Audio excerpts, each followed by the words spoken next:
Here at the High Court this morning again before Mr. Justice David Nolan, who's continuing in his quest to strip Enoch Burke of his assets, of his salary, because of his refusal to accept the denial of his constitutional rights. And we have Mr. Brian Kennedy, Senior Counsel, here in for the Attorney General, Rossa Fanning.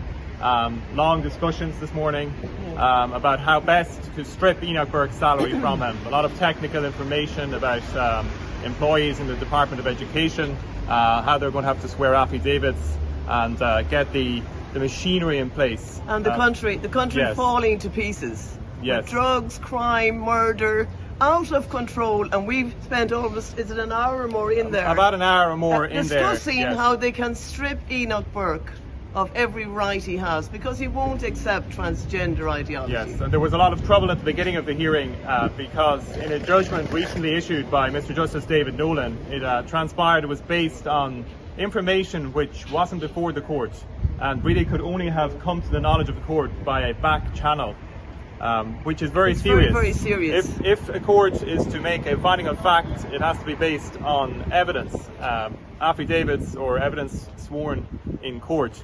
But we have this judge, David Nolan, breaking rules, obviously being fed information behind the scenes, which is just very serious. So these people are prepared to go to great lengths to pursue Enoch Burke. Then telling lies.